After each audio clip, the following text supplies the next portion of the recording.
ब्रह्मदेवाय नमः।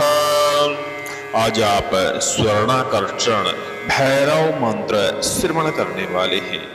इस मंत्र को श्रवण करने से घर में व्याप्त तमाम प्रकार की नकारात्मक ऊर्जा का नाश होता है, धन आगमन के रास्ते खुलते हैं, कर्ज से मुक्ति मिलती है और घर में सुख सौभाग्य की प्राप्ति होती है। स्वर्णाकर्षण भैरव मंत्र बड़ा ही शक्तिशाली मंत्र होता है। यदि इस मंत्र का आप जापन शुरू करते हैं तो घर में धन धानांद की कभी भी कमी नहीं पड़ती। लीजिए सुनते रहिए भैरव महाराज का स्वर्णाकर्षण भैरव बीज मंत्र। कोशिश करिए कि इस मंत्र का आप विधि विधान से जापन कर पाएं। यदि आपको इस मंत्र का विधि विधान की जरूरत है, इसकी आवश्यकता है, तो आप कमेंट करिएगा। इसका विधि विधान का एक वीडियो हम आपके लिए जरूर उपलब्ध कराएंगे। वैसे तो इस मंत्र को उच्च आवाज में श्रवण करने से घर में लाभ होता है, नकारात्मक ऊर्जा दूर होती है, जिससे धन आगमन के रास्ते खुल जाते हैं। लीजिए सुनते रहिए स्वर्णाकर्षण भैरव बीज मंत्र।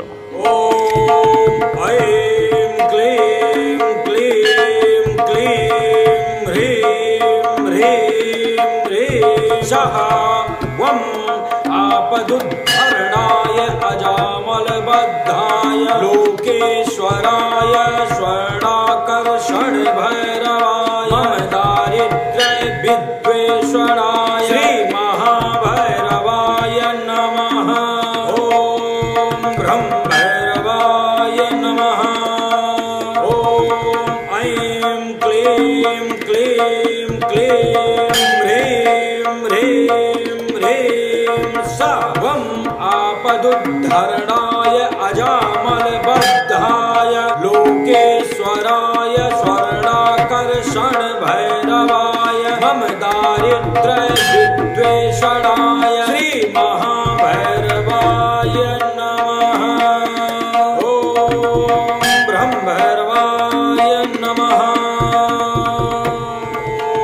ऐं क्लीं क्लीं क्लीं ह्रीं ह्रीं ह्रीं सः वं आपदुद्धरणाय अजामलबद्धाय लोकेश्वराय स्वर्णाकर्षण भैरवाय मम दारिद्र्य विद्वेषणाय श्री महाभैरवाय नमः। ओम भैरवाय नमः।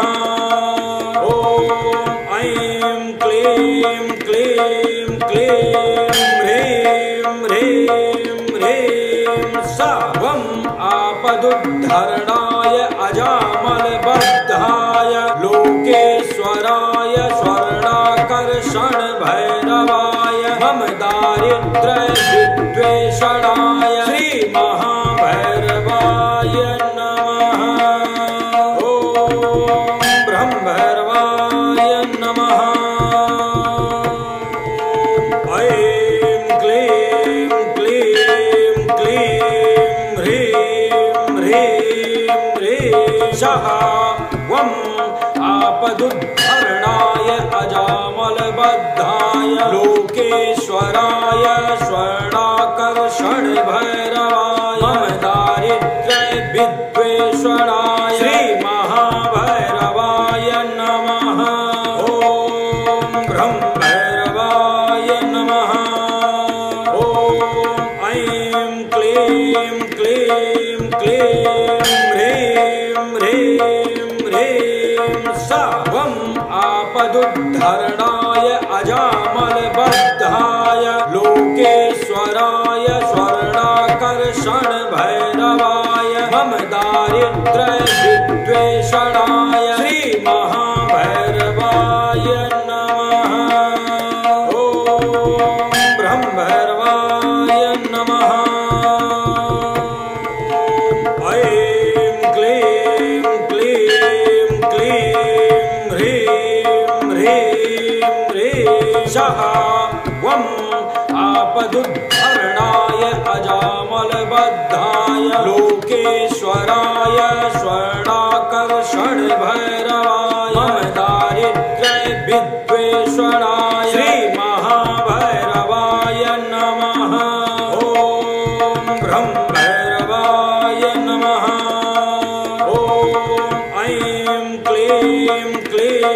क्लीं ह्रीं ह्रीं ह्रीं सर्वं आपदुद्धरणाय अजामलबद्धाय लोकेश्वराय स्वर्णाकर्षण भैरवाय मम दारिद्र्य विद्वेषणाय श्री महाभैरवाय नमः। ओम ब्रह्म भैरवाय नमः। ऐं क्लीं क्लीं क्लीं ह्रीं ह्रीं ह्रीं सः वं आपदुद्धरणाय अजामलबद्धाय लोकेश्वराय स्वर्णाकर्षण भैरवाय मम दारिद्र्य विद्वेषणाय श्री महाभैरवाय नमः। ओम ब्रह्म भैरवाय नमः। ओम ऐं क्लीं क्लीं क्लीं ह्रीं ह्रीं ह्रीं सर्वं आपदुद्धरणाय अजामलबद्धाय लोकेश्वराय स्वर्णाकर्षण भैरवाय मम दारिद्र्य विद्वेषणाय श्री महाभैरवाय नमः। ओम ब्रह्म भैरवाय नमः। ऐं क्लीं क्लीं क्लीं ह्रीं ह्रीं ह्रीं सः वं आपदुद्धरणाय अजामलबद्धाय लोकेश्वराय स्वर्णाकर्षण भैरवाय मम दारिद्र्य विद्वेषणाय श्री महाभैरवाय नमः। ओम ब्रह्म भैरवाय नमः। ओम ऐं क्लीं क्लीं क्लीं ह्रीं ह्रीं ह्रीं सर्वं आपदुद्धरणाय अजामलबद्धाय लोकेश्वराय स्वर्णाकर्षण भैरवाय मम दारिद्र्य विद्वेषणाय श्री महाभैरवाय नमः। ओम ब्रह्म भैरवाय नमः। ऐं क्लीं क्लीं क्लीं ह्रीं ह्रीं ह्रीं सः वं आपदुद्धरणाय अजामलबद्धाय लोकेश्वराय स्वर्णाकर्षण भैरवाय मम दारिद्र्य विद्वेषणाय श्री महाभैरवाय नमः। ओम ब्रह्म भैरवाय नमः। ओम ऐं क्लीं क्लीं क्लीं ह्रीं ह्रीं ह्रीं सर्वं आपदुद्धरणाय अजामलबद्धाय लोकेश्वराय स्वर्णाकर्षण भैरवाय मम दारिद्र्य विद्वेषणाय श्री महाभैरवाय नमः। ओम ब्रह्म भैरवाय नमः। ऐं क्लीं क्लीं क्लीं ह्रीं ह्रीं ह्रीं सः वं आपदुद्धरणाय अजामलबद्धाय लोकेश्वराय स्वर्णाकर्षण भैरवाय मम दारिद्र्य विद्वेषणाय श्री महाभैरवाय नमः। ओम ब्रह्म भैरवाय नमः। ओम ऐं क्लीं क्लीं क्लीं ह्रीं ह्रीं ह्रीं सर्वं आपदुद्धरणाय अजामलबद्धाय लोकेश्वराय स्वर्णाकर्षण भैरवाय मम दारिद्र्य विद्वेषणाय श्री महाभैरवाय नमः। ओम ब्रह्म भैरवाय नमः। ऐं क्लीं क्लीं क्लीं ह्रीं ह्रीं ह्रीं सः वं आपदुद्धरणाय अजामलबद्धाय लोकेश्वराय स्वर्णाकर्षण भैरवाय मम दारिद्र्य विद्वेषणाय श्री महाभैरवाय नमः। ॐ ब्रह्म भैरवाय नमः। ॐ ऐं क्लीं क्लीं क्लीं ह्रीं ह्रीं ह्रीं सवं आपदुद्धरणाय अजामलबद्धाय लोकेश्वराय स्वर्णाकर्षण भैरवाय मम दारिद्र्य विद्वेषणाय श्री महाभैरवाय नमः।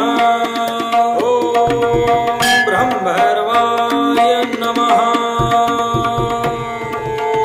ऐं क्लीं क्लीं क्लीं ह्रीं ह्रीं ह्रीं सः वं आपदुद्धरणाय अजामलबद्धाय लोकेश्वराय स्वर्णाकर्षण भैरवाय मम दारिद्र्य विद्वेषणाय श्री महाभैरवाय नमः। ॐ ब्रह्म भैरवाय नमः। ॐ ऐं क्लीं क्लीं क्लीं ह्रीं ह्रीं ह्रीं सवं आपदुद्धरणाय अजामलबद्धाय लोकेश्वराय स्वर्णाकर्षण भैरवाय मम दारिद्र्य विद्वेषणाय श्री महाभैरवाय नमः। ॐ ब्रह्म भैरवाय नमः। ऐं क्लीं क्लीं क्लीं ह्रीं ह्रीं ह्रीं सः वं आपदुद्धरणाय अजामलबद्धाय लोकेश्वराय स्वर्णाकर्षण भैरवाय मम दारिद्र्य विद्वेषणाय श्री महाभैरवाय नमः। ॐ ब्रह्म भैरवाय नमः।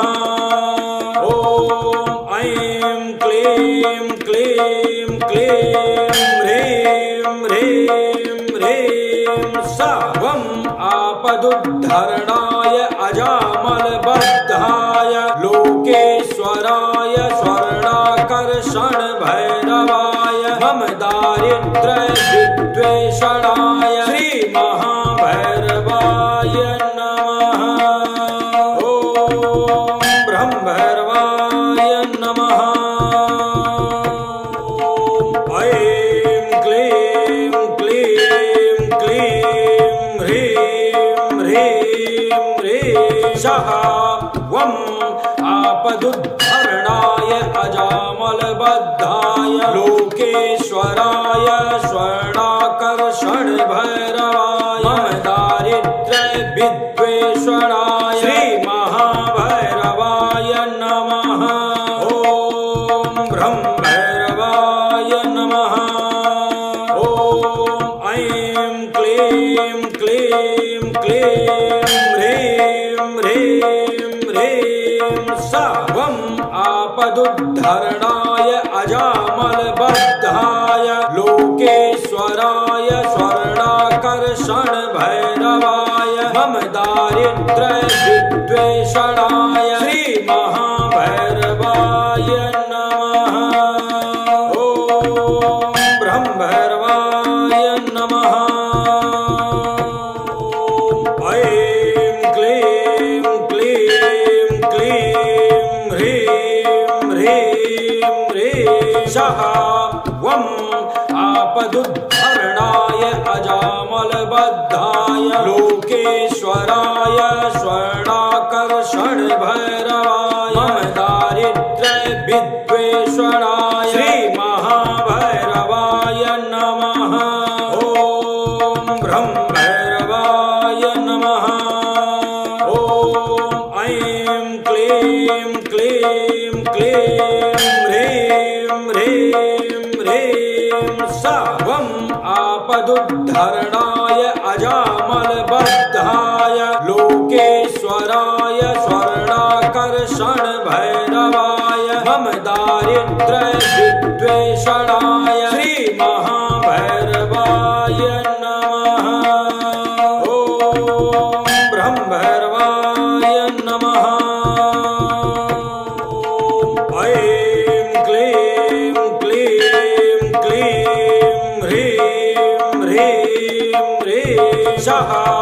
वम् आपदुद्धरणाय अजामलबद्धाय लोकेश्वराय स्वर्णाकर्षण भैरवाय मम दारिद्र्य विद्वेषणाय श्री महाभैरवाय नमः। ॐ ब्रह्म भैरवाय नमः। ॐ ऐं क्लीं क्लीं क्लीं ह्रीं ह्रीं ह्रीं सर्वम् आपदुद्धरणाय अजामलबद्धाय लोकेश्वराय स्वर्णाकर्षण भैरवाय मम दारिद्र्य विद्वेषणाय श्री महाभैरवाय नमः। ॐ ब्रह्म भैरवाय नमः। ऐं क्लीं क्लीं क्लीं ह्रीं ह्रीं ह्रीं सः वम् आपदुद्धरणाय अजामलबद्धाय लोकेश्वराय स्वर्णाकर्षण भैरवाय मम दारिद्र्य विद्वेषणाय श्री महाभैरवाय नमः। ॐ ब्रह्म भैरवाय नमः।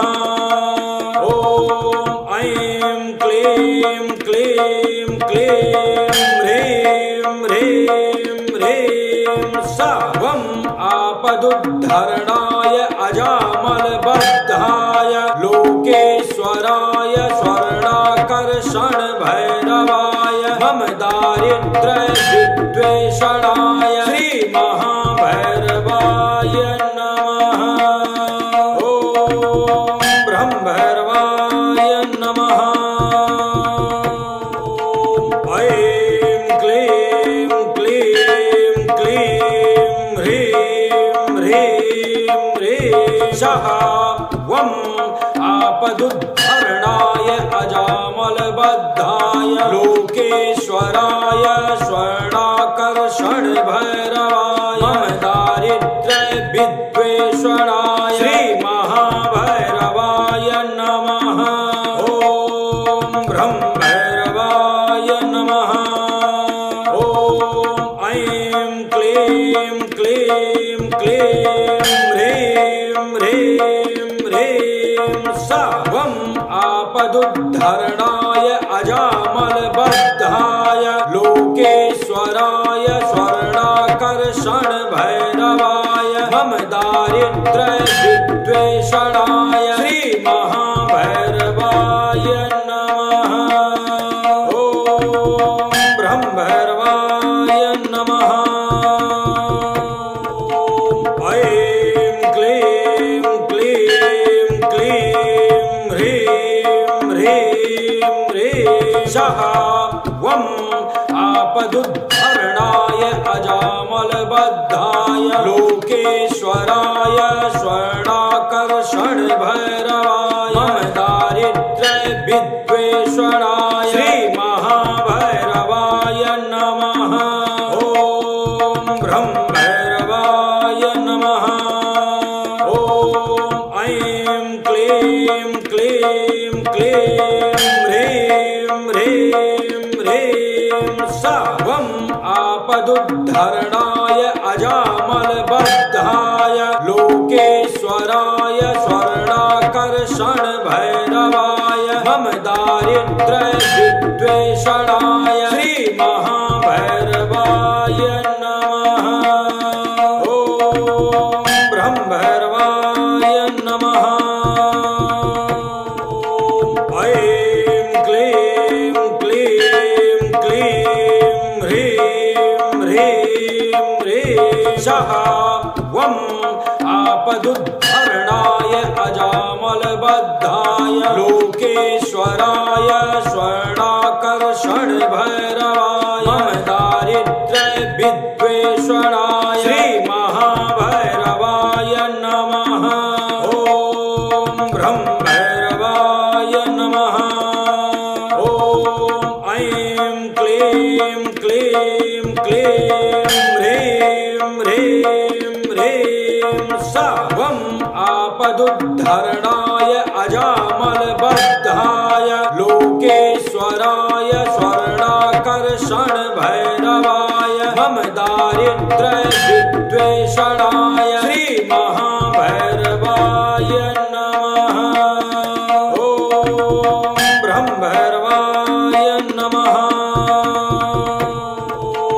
ऐं क्लीं क्लीं क्लीं ह्रीं ह्रीं ह्रीं सः वं आपदुद्धरणाय अजामलबद्धाय लोकेश्वराय स्वर्णाकर्षण भैरवाय मम दारिद्र्य विद्वेषणाय श्री महाभैरवाय नमः। ओम ब्रह्म भैरवाय नमः। ओम ऐं क्लीं क्लीं क्लीं ह्रीं ह्रीं ह्रीं सर्वं आपदुद्धरणाय अजामलबद्धाय लोकेश्वराय स्वर्णाकर्षण भैरवाय मम दारिद्र्य विद्वेषणाय श्री महाभैरवाय नमः। ओम ब्रह्म भैरवाय नमः। ऐं क्लीं क्लीं क्लीं ह्रीं ह्रीं ह्रीं सः वं आपदुद्धरणाय अजामलबद्धाय लोकेश्वराय स्वर्णाकर्षण भैरवाय मम दारिद्र्य विद्वेषणाय श्री महाभैरवाय नमः। ओम ब्रह्म भैरवाय नमः। ओम ऐं क्लीं क्लीं क्लीं ह्रीं ह्रीं ह्रीं सर्वं आपदुद्धरणाय अजामलबद्धाय लोकेश्वराय स्वर्णाकर्षण भैरवाय मम दारिद्र्य विद्वेषणाय श्री महा